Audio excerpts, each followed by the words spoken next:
Porter stops breathing as the standoff continues in Truman's office. Just as Truman orders his man to shoot Connor, Miles drops the Patriot soldier with a sniper rifle from a nearby rooftop. A minute later, Truman is cuffed to a radiator as Connor rushes to deliver the stock of antidote to Rachel. Charlie and Rachel hurriedly inject the sick as Connor heaves Porter into a wagon, then drives the Matheson women out of town to rendezvous with Miles and Monroe. Truman then doses himself with one of the remaining vials. 5 days later, a thoroughly tortured Neville is thrown on the floor of the Oval Office by way of introduction to President Jack Davis. Davis is aware of Neville's plot to kill him, courtesy of Julia, who is alive for the moment. Since Neville knows more about Monroe than anyone else, Davis is sending him to Willoughby to execute the former militia general, or else he will start amputating pieces of Julia's anatomy. Knowing this may be his only chance, Neville requests that Davis allow Jason to accompany him. Days later, Neville and Jason show up in Truman's office to announce their mission. Porter is recovering,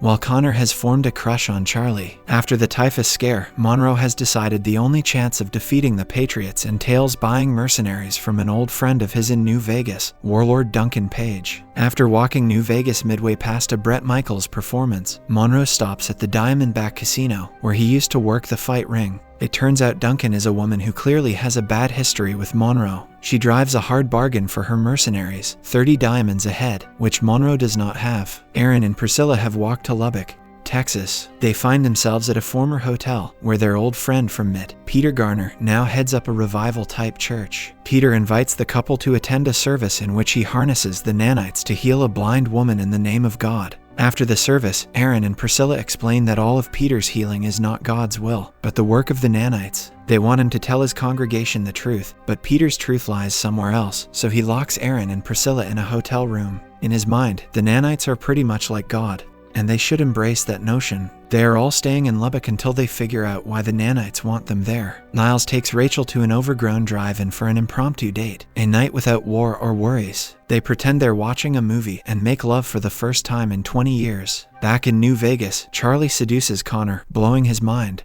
When he wonders if things are going to get weird now considering her opinion of his father, Charlie delivers the bad news: life is short, and Connor just joined the losing team. Chances are they will both be dead within the year. Connor suggests trying a little hope, but Charlie prefers realism. When Monroe stumbles across the couple in flagrante delicto, Connor tells him to back off. The only way they are going to work is as partners, or not at all. Returning home after their date, Miles and Rachel are stunned to find Neville waiting for them with the story that he is looking for revenge on the Patriots for the death of his wife. When Miles asks Jason for confirmation that Tom is telling the truth, he swears it on his mother's grave. Meanwhile, Monroe hatches a plot to rob the casino, run by the owner and his former fight manager, Ely Good. He will fight a bare-knuckle match so Charlie and Connor can rob the casino while all of Good's men are occupied taking bets. Good pits his best guy, a behemoth, against Monroe as Charlie and Connor put their bait and switch plan into action. Charlie runs off as a decoy while Monroe wins his fight. He is just about to get away with Connor and the diamonds when a rifle butt hits him square in the temple. Good and his man pull the strongbox of diamonds out of Connor's pack. Connor and Monroe are surrounded,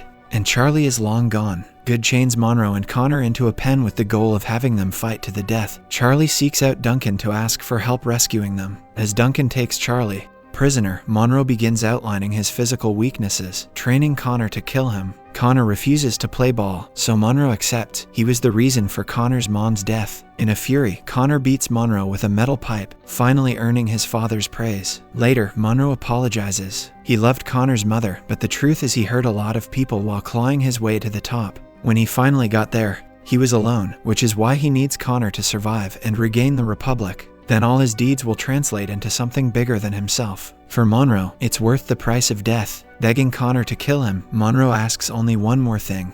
Connor should find a girl, not Charlie, and have kids so he won't be alone. Miles, Rachel, Neville, and Jason spy on the Patriots, who are loading barrels into the quarantine camp. Jason knows what it all means. Doyle is building a re-education camp, where cadets will be locked into barrels for 17 to 18 hours at a time. Nevertheless, Neville and Jason don't say a word when Victor Doyle shows up. But Rachel knows that he is the guy to watch, so Miles proposes they interrogate him. Unable to trust Neville, Miles doesn't want Rachel on the mission. Under cover of darkness, Miles, Neville, and Jason lie in wait for a wagon secretly filled with Patriot soldiers. Doyle orders his men to be sure to take Miles alive. But Miles knows the wagon is too heavy, so he turns his gun on Neville, telling him to let the wagon roll by. That's when Jason aims his gun at Miles and Rachel steps out of the woods with her shotgun. Finally, Neville admits the truth. He has to hand Monroe over to Doyle to save Julia's life. When Miles refuses to give up Monroe, Neville scoffs. They all know Monroe can't be trusted.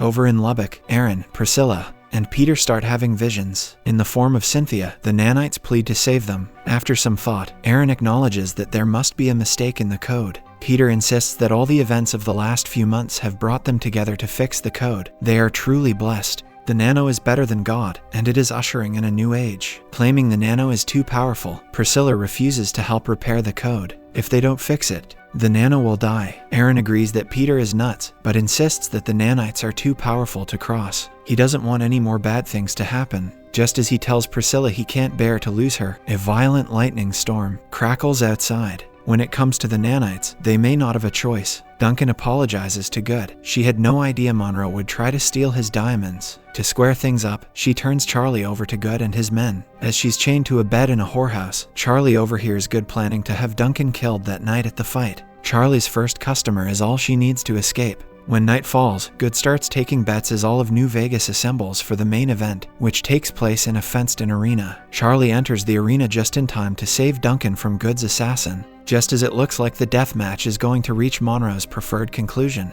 Duncan's men start shooting Good's henchmen. Duncan puts a bullet in Good's head as Charlie unlocks the cage and leads Connor and Monroe to safety at Duncan's camp. To repay Charlie for saving her life, Duncan hands over 5 of her mercenaries who are instructed to answer only to Charlie. Having finally convinced Priscilla to help repair the code, Aaron asks Peter where to start. Suddenly, a long-defunct computer whirs to life, displaying the code in question. Aaron manages to identify a memory leak that is crashing the system. Priscilla tries to convince him not to fix it, but Aaron claims he doesn't have a choice. That's when Cynthia makes herself visible to all 3 of them, begging Aaron not to kill the nanites. After knocking Peter out, Aaron's fingers fly across the keyboard, creating a virus meant to kill the nanites. Lights flicker on and off, then explode as Aaron blacks out. An alarm clock goes off, and Aaron wakes up back when everything was right with the world, and the power was on. Aaron, CEO of Pittman Digital, wakes up in a pre-blackout world on March 5, 2014, in his swank penthouse next to his wife Priscilla. Everything seems normal, but something's not quite right. For instance, he spots a man we know as Dr. Horn standing at the back of a Department of Defense press conference on TV, but Aaron can't place him. Priscilla freaks out when he picks an uneaten sandwich out of a trash can. At work, programmers Diego and Palak ask for help with missing code, the same code Aaron was working on in the hotel room in the future. But Aaron's attention is drawn to the TV, where Dr. Rachel Matheson is being interviewed. Being sure that he knows Rachel, Aaron hyperventilates, panicking Priscilla. After calming down, he tells Priscilla that he is pretty sure that their present reality is a dream. Fearing his total exhaustion, Priscilla sends Aaron home to rest, and by the time he wakes up the next morning, he's satisfied that everything is as it should be. The blackout is the dream. Back at work, Diego and Palak are still missing their piece of code. Just as Aaron identifies the memory leak and picks up a marker to write it in, Diego collapses from an arrow to the neck. Charlie knifes Palak, then screams at Aaron to follow her out of the building. They are coming for him. Charlie prevails upon Aaron to remember everything. He has to. In tears, Aaron finally recognizes her as Charlie, leaving his perfect dream life in shambles. Charlie reminds him that the nanites are dying and are trying to take over his mind to trick him into fixing the code. The only way for Aaron to regain control is with the help of his friends and family. Just as Charlie offers to help Aaron find Rachel, Dr. Horn and a group of patriots shoot her in the head. They are after Aaron. Aaron hops in a cab bound for Chicago. By nightfall, he is hiding in a parking garage, waiting to ambush Rachel. When he fails to jog her memory, Rachel tasers him. Suddenly, a gun appears in Aaron's hand, so he aims and apologetically demands she take him to Miles as Horn and his patriots march up. Once convinced Aaron really does know all about her, Rachel takes him to the Fleabag Motel where Miles is slowly drinking his life away with the help of his buddy, Monroe, who is back to being a nice guy. Aaron tries to talk them into defending him. They need to be who he needs them to be. When the Patriots bust in to drag Aaron away, Miles and Monroe suddenly find themselves with weapons in their hands. Together with Rachel, they take out the Patriots, claiming they finally remember everything. If all this is happening in Aaron's mind, Rachel counsels, and he should be able to control it. Since what wakes Aaron is falling, Miles and Monroe hotwire a car and drive Aaron back to his building in Minneapolis so he can jump off the roof and wake up. thus depriving the nanites of the code. Scared to death, Aaron closes his eyes to jump. When he opens them, Miles, Monroe, and Rachel are gone. Standing in their place is Priscilla, who explains that she, now representing the nanites, sent his friends away because they were helping Aaron resist. Aaron could save the nanites and stay in paradise with nanite Priscilla forever. Resisting, Aaron falls backward off the building, straight into Dr. Horn's lair. As the nanotech, Horn presses a scalpel to Aaron's cheek, promising to make his life hell if he does not capitulate. Using everything he's got, Aaron wills himself back to the crappy hotel room in Lubbock, Texas, where the computer is in flames and Peter and Priscilla lay unconscious on the floor. Aaron takes Priscilla to the edge of town to treat her wounds. Suddenly, the wind picks up and the power flickers on and off. The nano must really be dying. It takes Aaron and Priscilla 5 days to walk back to Willoughby, where they are greeted by Miles and Rachel, who immediately want to show them something. The Patriots are looting stores and stockpiling electronics and weapons. Suddenly, bolts of lightning explode all around, killing the Patriots. The foursome makes a dash for the store, where old computers flicker off and on. That's when a bolt of lightning crashes through the window and strikes Rachel. With Rachel dying, Aaron finally turns to a computer and fixes the code. Horn appears again, looking alive and healthy. Now that Aaron has fixed them, the nanites are moving on to other things. It's time for Aaron to really wake up. On the floor of the Lubbock, Texas hotel room, Aaron opens his eyes, only to find Peter smiling at him and Priscilla. It's a miracle. Aaron has fixed the nanites, so he is free to go. Haunted and beaten, Aaron and Priscilla stop on their way out of town. Neither of them has any idea what the nanites will do now. All Aaron knows is that he wants to go home. Subscribe and hit that like button to help our channel grow. Turn the notifications on so you won't miss any of our new videos. Thanks for watching.